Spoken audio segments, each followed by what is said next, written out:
د نن ورځې ډیر تازه مهم او لنډ خبرونه له موږ څخه ډیر په لنډو کې واورئ. درنو لیدونکو السلام علیکم، وخت مو پخیر.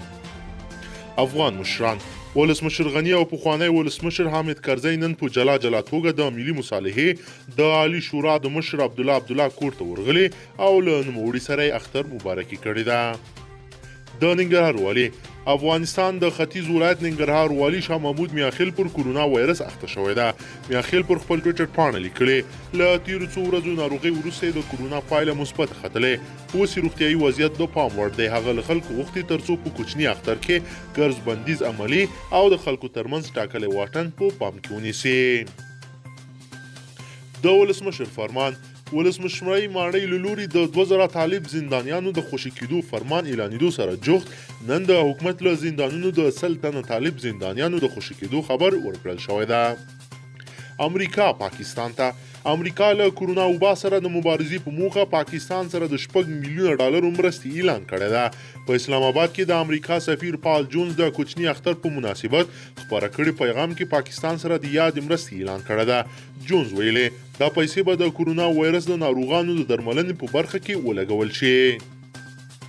ننګرهار جلال آباد کې د اور لګیدنې یوې پیښه کې 2 تنه وژل شوي او 8 تنه نور ټپیان شوي دي.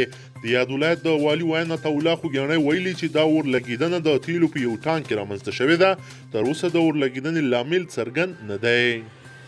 اشرف غني ولسمشر غني وایي تیره شپه د امریکا د بهرنیو چارو وزیر مایک پامپیو له ده او د مصالحې د عالی شورا له مشر ډاکټر عبدالله سره ټلیفوني خبرې کړې دي او د افغان حکومت له لوري د 2000 طالب زندانیانو د خوشي کېدو له پریکړې هرکلی کړی دی.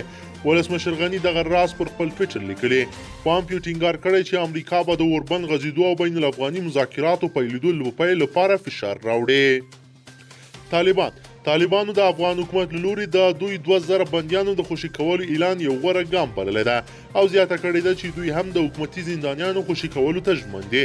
په قطر کې د طالبانو د سیاسي دفتر ویاند سهیل شاهین دا څرګندونې پر خپل ټویټر د ولسمشر غني له لوري د 2000 طالب زندانیانو د خوشي کولو په غبرګون کې کړي دي. تخار په تخار ولایت کې د 2 نامسؤلو وسلوالو ډلو ترمنځ نښته کې 14 کسانو ته مرګ ژوبله اوښتې ده. د تخار د امنیې قومندانۍ ویاند خلیل اسیر ویل چې دا نښته د دغه ولایت د کلفګان ولسوالۍ په قورقڅای په کلي کې رامنځته شوې ده. حمدالله محب د ملي امنیت سلاکار حمدالله محب وایي چې طالبانو افغانانو ته له جنګ پرته بله تحفه او سولې ته هیڅ اراده نه لري. نوموړي دغه څرګندونې د نیکمرغه کوچني اختر په مناسبت خپل پیغام کې کړي دي. هغه وایي چې الله تعالی د روژې په میاشت کې له نورو سره د همدردۍ او خواخوږۍ امر کړی ده. مایک پامپیو د امریکا د بهرنیو چارو وزیر مایک پامپیو د طالبانو افغان حکومت له لوري د اوربند اعلانولو هرکلی کړی دی او زیاته کړې ده چې اوربند طالبانو افغانان حکومت ته فرصت ورکوي چې د یو سولیز افغانستان پر لور نور ګامونه هم پورته کړي.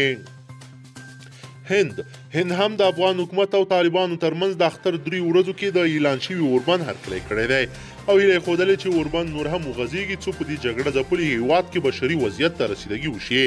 هند په افغانستان کې د اعلان شوي اوربند هرکلی کوي او هیله لري چې وروستي غوره اقدام افغانان یو تلپاتې سولې او ثبات ته ورسوي.